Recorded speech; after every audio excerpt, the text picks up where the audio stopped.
How are you, Steve?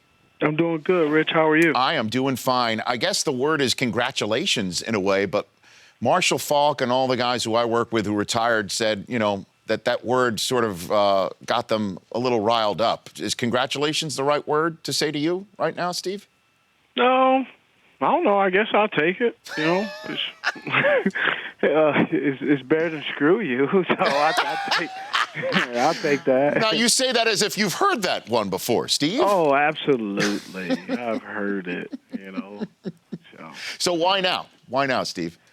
I just feel like, why not? There's going to be people who have their opinions, and opinions are like the other end of you. Yes, Everybody sir. has one. Mm-hmm. And so for me, it's been a lot of thinking and coming up with a decision, and then after the decision is just kind of letting it go, kind of just saying it, letting it go. It's almost they say a lot of times, if you have some things going on or if you have a problem with somebody, write a letter but never send it. Well, this isn't anything negative towards anyone else. It's just kind of me letting it go and kind of getting off my chest and then kind of just moving forward. I do understand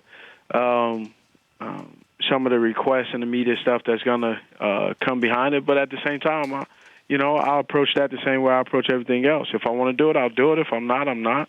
But, it just kind of lets me let some things go and be fine with it. Steve Smith joining me here on the program. You are one of the players who is the quintessential, you only know one speed. You only know how to do it one certain way, and that's why you're so successful. That said, what about the process of needing to gear yourself up to get to that speed is causing you to say 15 years is enough in the NFL? Well, I think one of it is, a great example is you watch people and you see things. And you ask yourself, and I ask myself, do I want to be that guy? Do I want to be that guy who maybe in the next year or two who thinks they have the desire and want to play for X amount of years? Do I feel like getting up and moving from there? Do I feel like going through this? Do I feel like going through that? And my answer is no. I do not feel like doing it. It's not because I can't. I just know, and I have a perspective of, is it worth it to me? And right now, the answer is no, because I know why I would be doing it.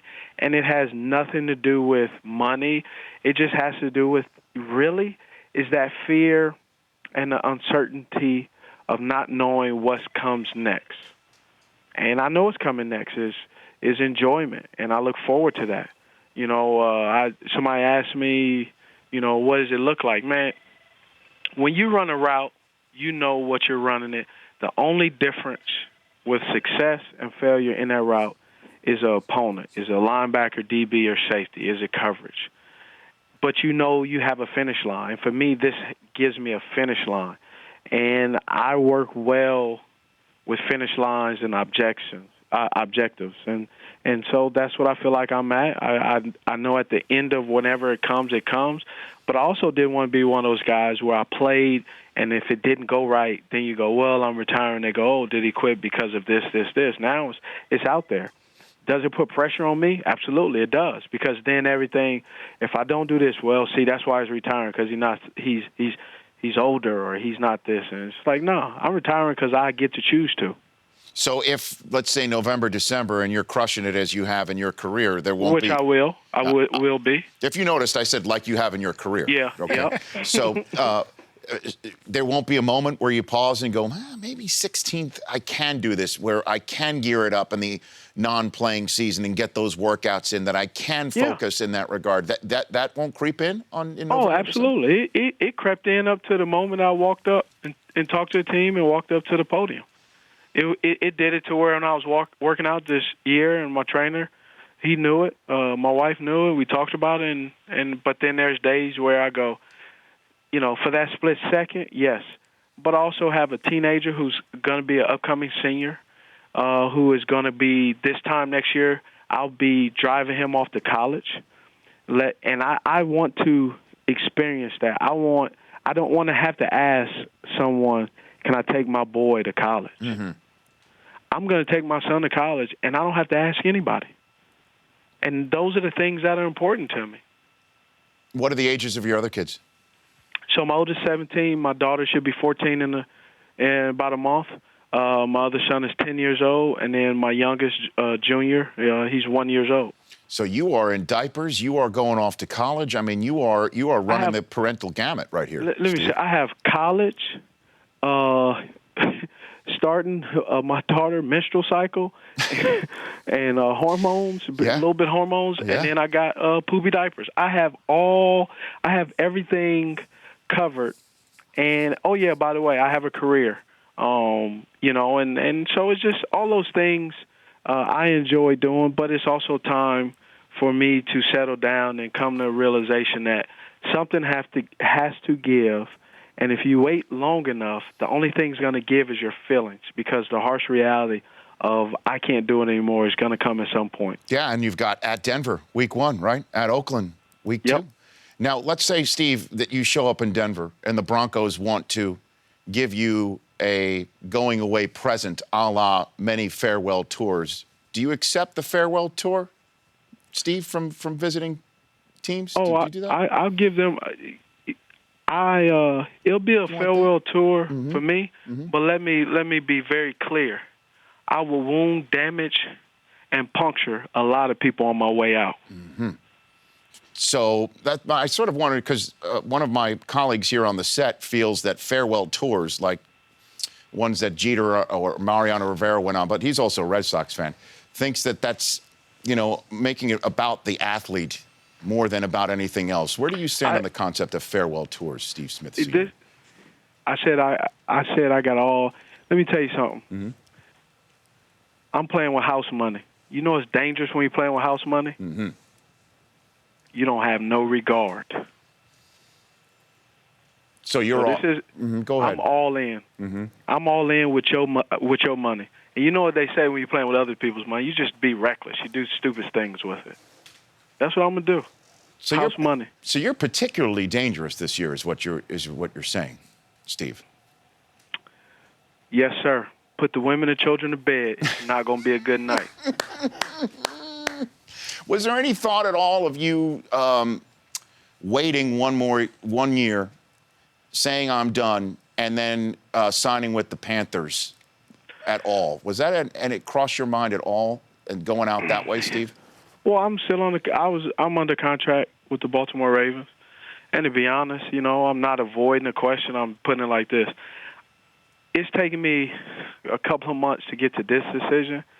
I think I cannot say anything just off the cuff that isn't methodically thought out.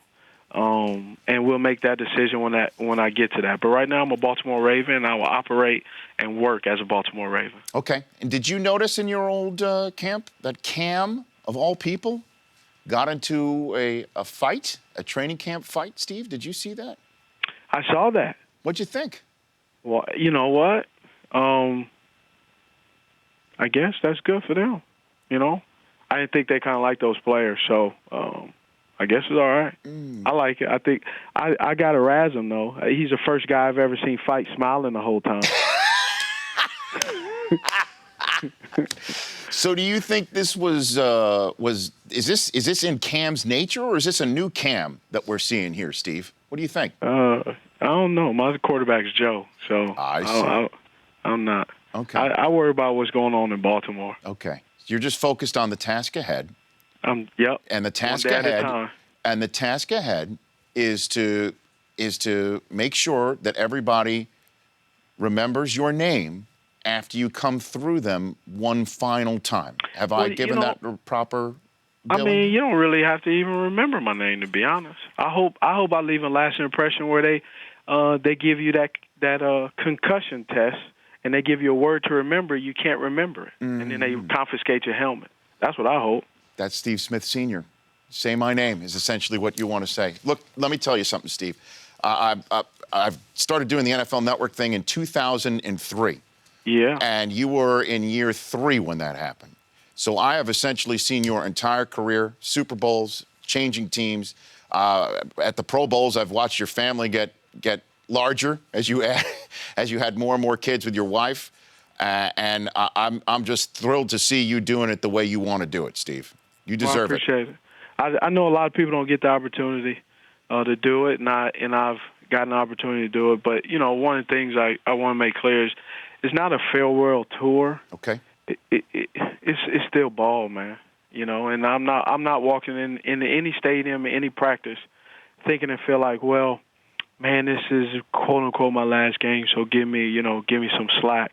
You know, I anticipate it's going to be some nonsense going on, and I think it would not be if it wasn't football. All right, Steve. Can we chat with you as the year goes along and talk about what's going on with the Ravens and maybe, just maybe, when it's appropriate, look in the rearview mirror? Can we do that, Steve? Yeah, I got to check my schedule. I do. I am going to have some official visits with my son. Okay. To go on, and I'm excited to look forward to. And you know, we got some schools here in Baltimore that's tugging on him. Okay. That's pretty good. So I'm excited about that too. I've been trying to nudge him a little bit, but he kind of looked at me sideways and told me pump the brakes. I said, all right, you got it. Is he the only one who could tell you to pump the brakes, or he and your wife? I imagine. Well, he just gave me the look. It didn't physically come out of his mouth. Is it like your look? Is it like your look? Does he have your look? Absolutely not. It was more innocent. It was like, you know, yeah, I get you, Dad. But I mean, you know, I'm just excited. Okay. You know, because it's an opportunity. You know, when you're an athlete and you get to see your son become a student athlete, and then you start to see the colleges. Like, I'll tell you one of the schools here in Baltimore. Yep. Because he plays soccer is Johns Hopkins, Mm-hmm. and I'm like, hello. You know, what's the debate? Yeah. You know what I mean? So he's kind of looking at me like, you know, I get it, Dad, but let me do it. And, Sure. And I got to respect that. But at the course. same time, I'm also looking at it as you could play football 15, 20 years or soccer however many years, but having a prestige degree from Johns Hopkins, that comes every generation or so. Dr. Smith. That's what we're talking about here. Dr. Smith. Yeah. That's what it'd be for Johns Hopkins. I know. Yeah. That'd be good stuff. Steve, listen, and then of course you've got what, Sesame Street all queued up? We're right now with Disney. We're on Disney. What are you? What are you on Disney? What do you got? What we got? Mickey Mouse Playhouse. Oh yeah. Yeah, Mooska, whatever it is. I'm right there with you, Steve. Mishka, Muska, Mickey Mouse. That's the way it goes. And then, then the clubhouse comes up out of nowhere. Yep. And then all of a sudden, here comes Toodles, and we're off and running. You know what I mean, Steve? Yep. Hey, thanks for calling in. I appreciate it. Appreciate it. You bet. That's Steve Smith Sr.